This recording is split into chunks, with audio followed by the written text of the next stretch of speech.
గౌరవనీయులు,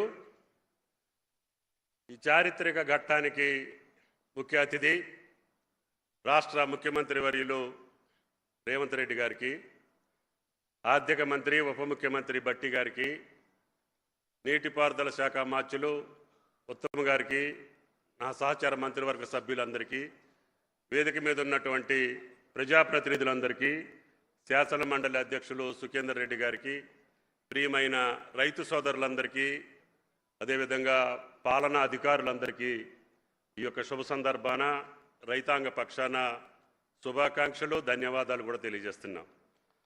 ఇక్కడ ఉన్నటువంటి రైతులే కాకుండా రాష్ట్ర వ్యాప్తంగా లక్షలాది మంది రైతులు ఈ యొక్క కార్యక్రమాన్ని వీక్షిస్తున్నారు. మీకు తెలుసు, గత 2.5 సంవత్సరాలుగా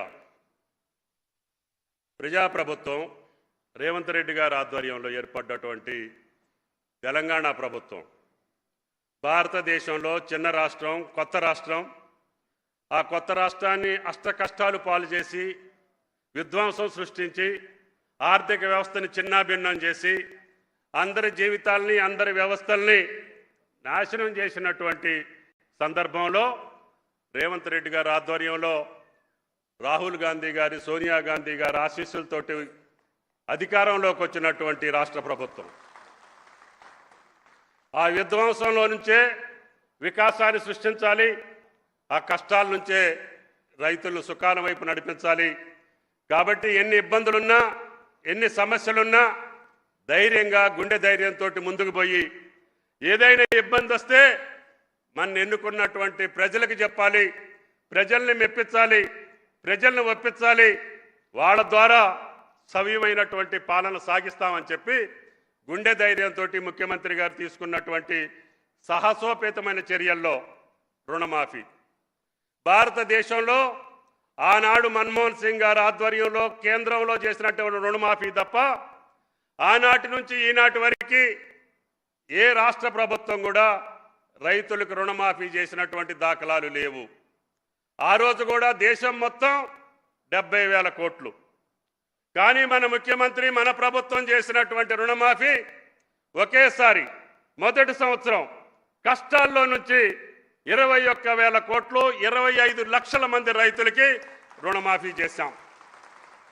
గత ప్రభుత్వం కూడా చెప్పింది, కానీ చెయ్యకపోవటం మూలాన ఆ రైతులకి అప్పులు పుట్టలేదు, పైగా మిత్తి వడ్డీ కట్టి వాళ్ళు ఇచ్చిన దానికంటే 10,000 కోట్ల భారం ఆనాటి రైతుల మీద వేశారు.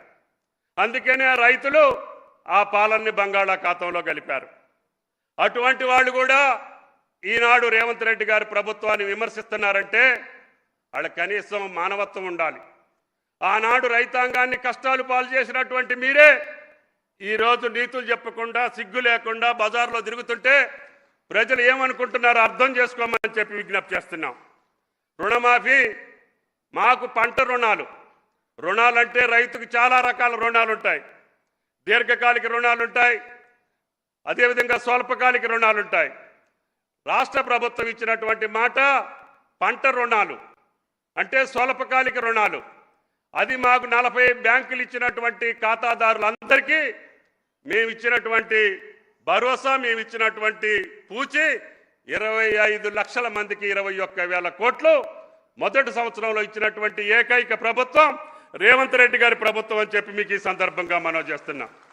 మీరు 10 సంవత్సరాల్లో లక్ష ఇవ్వలేక రైతుల్ని కష్టాలు పాలు చేసి ఇవాళ తగుదనమ్మా అని చెప్పి రుణమాఫీ వాళ్ళకి ఇవ్వలేదు, వీళ్ళకి ఇవ్వలేదని శ్రీరంగ నీతులు చెప్తుంటే 2 లక్షల లోపు ఉన్నటువంటి మాకు చేరినటువంటి ఖాతాలన్నిటికీ జమ చేసినటువంటి ఘనత తెలంగాణ ప్రభుత్వాన్ని, రేవంత్ రెడ్డి గారి ప్రభుత్వాన్ని అని చెప్పి మీకు ఈ సందర్భంగా మనం చేస్తున్నాం. అదేవిధంగా రైతు బంధు, ఆనాడి రైతు బంధు పేరు మీద మిగతా పథకాలన్నింటినీ బంధు పెట్టి రైతులు నష్ట కష్టాలు పాలు చేసి ఏ ఒక్క పథకాన్ని కూడా, కేంద్రం ఇచ్చేటటువంటి పథకాలను కూడా బంధు పెట్టినటువంటి ఘనత గత ప్రభుత్వాన్ని. కానీ రైతు భరోసా పేరు చెప్పి మాకు ఎన్ని ఇబ్బందులున్నా 5,000 రూపాయల్ని 6,000 చేశాం. సంవత్సరానికి 10,000 ఇచ్చేదాన్ని 12,000 చేశాం. మీరు ఎగనామా పెట్టినటువంటి, ఎన్నికల ముందు ఎగనామా పెట్టినటువంటి రైతు బంధును కూడా ఒకే రోజు 7,200 కోట్లు రైతుల ఖాతాలో జమ చేసినటువంటి ఏకైక ప్రభుత్వం తెలంగాణ ప్రభుత్వం. అది రేవంత్ రెడ్డి గారి ప్రభుత్వం అని చెప్పి మీకు ఈ సందర్భంగా మనం చేస్తున్నాం. పోయిన యాసంగిలో మాత్రమే 2000 కోట్లు చిల్లరి మేము రైతు ఖాతాలో జమ చేయలేదు. అది వాస్తవం, మేము ఒప్పుకుంటాం. అది కేవలం ఉద్యోగస్తుల యొక్క భారం.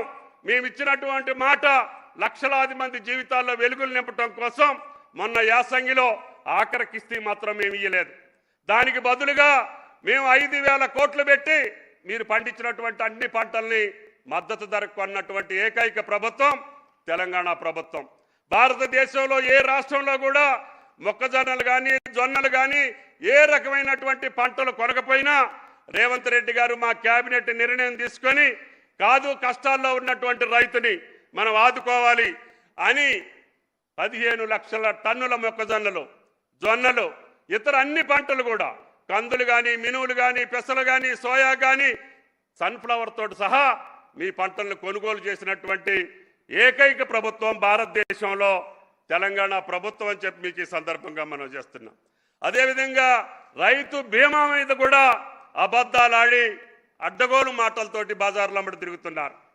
ఈ రోజు వరకు 4250 కోట్లు ఈ 3 సంవత్సరాల్లో మేము కట్టాల్సినటువంటి ఎల్ఐసి కట్టాల్సిన ప్రీమియం కట్టాం. మొత్తం సొమ్ము ఏ ఒక్క కుటుంబానికి కూడా బాకీ లేకుండా ఎల్ఐసికి ప్రీమియం చెల్లించి ఏ ఒక్క రైతు కుటుంబంలో ప్రమాదం జరిగి ఆయన గారికి రైతు బీమా ఇచ్చినటువంటి ఏకైక ప్రభుత్వం తెలంగాణ ప్రభుత్వం. రైతు బీమాలో మేము ఏ ఒక్కరికి బాకీ పడలేదు.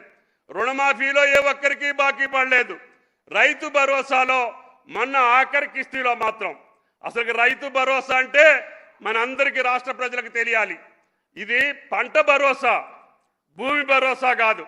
నేను ఇదే వేదిక మీద నుంచి చెబుతున్నా, భవిష్యత్తులో ప్రతి రైతు పంట వేసినటువంటి రైతుకి రైతు భరోసా రేవంత్ రెడ్డి గారి ఆధ్వర్యంలో కొనసాగుద్ది అని చెప్పి కూడా మీకు ఈ సందర్భంగా మనం చేస్తున్నాం. అంతేకాకుండా పంట మార్పిడి విధానానికి కూడా మేము అంకురార్పణ చేశాం. ఈరోజు అన్ని పంటల్ని మనం దిగుమతి చేసుకుంటున్నాం.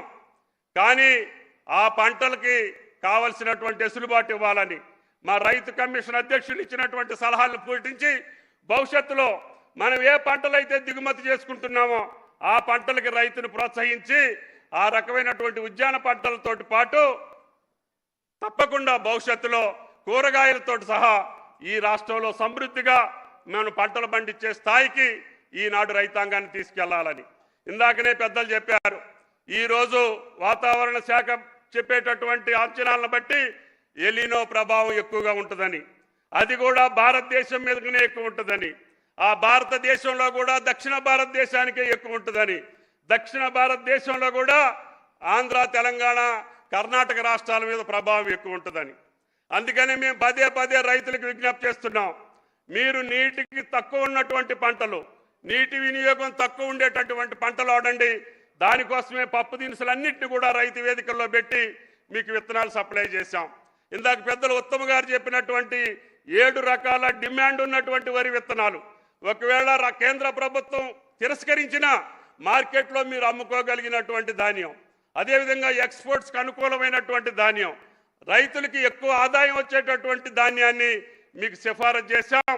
ఆ విత్తనాలను కూడా ప్రతి రైతు వేదికల్లో మీకు అందుబాటులో ఉంచాం. ఆ రకంగా ఆయిల్ ఫామ్ని పెద్ద ఎత్తున ప్రమోట్ చేస్తున్నాం. ఈ గత సంవత్సరంలో భారతదేశంలో ఎక్కువ ఎకరాలు వేసినటువంటి ఏకైక రాష్ట్రం తెలంగాణ రాష్ట్రం. మనం మొదటి స్థానంలో ఉన్నాం. రేపు భవిష్యత్తులో భారతదేశంలో ఎక్కువ ఎకరాలు ఉన్నటువంటి పామాయిల్ రైతులు ఉన్నటువంటి రాష్ట్రం తెలంగాణ రాష్ట్రం కాబోతా ఉంది. రేవంత్ రెడ్డి గారు పదవీ స్వీకారం రోజున దానికి టన్నుకి 12,000 ఉండేది. ఈ 2.5 సంవత్సరాల్లో ఆ టన్నుని 24,000 చేశాం. ఈరోజు ఎకరానికి 2.5 లక్షల నుంచి 3 లక్షల ఆదాయం వస్తుంది. తెలంగాణ అన్ని జిల్లాల్లో కూడా ఫ్యాక్టరీలు నిర్మాణం చేయాలని మా ప్రభుత్వం యొక్క కోరిక, ముఖ్యమంత్రి గారి యొక్క ఆదేశం అని చెప్పి కూడా మీకు ఈ సందర్భంగా మనం చేస్తున్నాం. ఇప్పటికే 14 జిల్లాల్లో ఫ్యాక్టరీ నిర్మాణం కొనసాగుతుంది. 3 లక్షల ఎకరాల రైతులు ఈరోజు సంతోషంతో ఆయిల్ ఫామ్ వ్యవసాయం చేస్తున్నారు. భవిష్యత్తులో దీన్ని 10 లక్షలకు తీసుకెళ్ళాలి. అదేవిధంగా 70 లక్షల ఎకరాలకు అవకాశం ఉంది. మీరు ఆలోచన చేయండి. ఎప్పుడైనా సరే రైతు స్థిరంగా నిలబడాలన్నా, ఆయనకి సరైనటువంటి ఆదాయం రావాలన్నా కష్టపడి ఇష్టమైనటువంటి పంటలు మార్కెట్లో డిమాండ్ ఉన్న పంటలను పండించుకొని ఎంచుకోవాలి. సంప్రదాయ వ్యవసాయం రైతుల్ని ఆగం చేస్తూ ఉంది. అకాల వర్షాలు, వాతావరణ పరిస్థితులు రైతులకు అనుకూలించట్లేదు. మార్కెట్ పద్ధతులు కూడా మనకి అనుకూలించట్లేదు. అదేవిధంగా యూరియా వాడకాన్ని మీద కూడా అపహాస్యం చేస్తున్నారు. ఐటీ నిపుణులే వాళ్ళు యాప్ లేదు బోపు లేదు అంటున్నారు. ఈరోజు తెలంగాణ ప్రణాళికని కేంద్ర ప్రభుత్వం ప్రధానమంత్రి అడాప్ట్ చేసుకొని భారతదేశం మొత్తం ఈ యొక్క ఎరువులకు సంబంధించినటువంటి యాప్ని స్థిరీకరించారు. అంటే కేవలం రైతుకే ఎరువులు వెళ్ళాలి, పక్కదారి పట్టకూడదు, పరిశ్రమలకు వెళ్ళకూడదు, దొడ్డిదారిని వెళ్ళకూడదు, బ్లాక్ మార్కెట్ వెళ్ళకూడదు అనే ఉద్దేశంతో యాప్ని పెట్టి 90% రైతులు ఇంటికాడుండి యూరియాని బుక్ చేసుకుంటున్నారు. అదేవిధంగా ఎరువులన్నింటినీ బుక్ చేసుకుంటున్నారు. రైతు సుఖపడటం ప్రతిపక్షాలకు ఇష్టం లేదు. రైతు సంతోషంగా ఉండటం ప్రతిపక్షాలకు ఇష్టం ఉండదు. తెలంగాణ ప్రభుత్వం ఇన్ని కార్యక్రమాలు చేపట్టగలగటం వాళ్ళకి కడుపు మంటగా ఉంది. కాబట్టి ఎవరు కడుపు మంటకి రాష్ట్ర ప్రభుత్వం బాధ్యత కాదు. మీ అధికారం పోయి మీ కడుపు మండిపోయి మీరు ఆగమైపోయి మీరు కష్టాల్లో ఉంటే ఆ కష్టాలు రైతుల పేరు మీద పెట్టి ఈ ప్రభుత్వాన్ని ఆగం చేయాలనో బదనాం చేయాలనో చూస్తున్నారు. అది మీకు సాధ్యం కాదు అని చెప్పి మీకు ఈ సందర్భంగా మనం చేస్తున్నా. అందుకనే రైతుకి ఏదైనా ఇబ్బంది ఉంటే అది యాప్లో కానీ, రైతు భరోసాలో కానీ, రైతు బీమాలో కానీ, విత్తనాల్లో కానీ దేంట్లో సమస్య ఉన్నా తీర్చగలిగేటటువంటి ప్రభుత్వం తెలంగాణ ప్రభుత్వం అని చెప్పి మీకు ఈ సందర్భంగా మనం చేస్తున్నా. ఏదన్నా ఉంటే రైతు వేదికల నుంచి ఇప్పుడు లక్షలాది మంది రైతులు చూస్తున్నారు. నేను ప్రతి మంగళవారం వాళ్ళతో మాట్లాడుతున్నా. మీకు ఏ కష్టం ఉంటే మాకు చెప్పండి, దాన్ని సరిచేసి మీకు అనుకూలమైనటువంటి పద్ధతులను కొనసాగిస్తానని చెప్పి మేము గంటా బజాయి చెప్తా ఉంటే బిత్తరపోయినటువంటి ప్రతిపక్షాలు, అధికారం పోయినటువంటి వాళ్ళు, అధికారం కావాలనుకునేటటువంటి పార్టీలు అర్ధాంతరం లేకుండా, అర్థం లేకుండా, పర్థం లేకుండా అబద్ధాలు ఆడి మళ్ళీ బట్టగట్టాలనుకుంటే తెలంగాణ ప్రజలు తెలివి కల్లోళ్ళు అది మీకు సాధ్యం కాదు అని చెప్పి మీకు ఈ సందర్భంగా మనం చేసుకుంటూ ఈ చారిత్రక ఘట్టానికి 9 రోజుల్లో 9,000 కోట్లు రైతుల జేబుల్లో వేయగలిగినటువంటి ఏకైక ప్రభుత్వం తెలంగాణ ప్రభుత్వం అని చెప్పి మీకు ఈ సందర్భంగా మనం చేస్తున్నాం. అది రేవంత్ రెడ్డి గారి అధ్యక్షతన సాధ్యమైంది.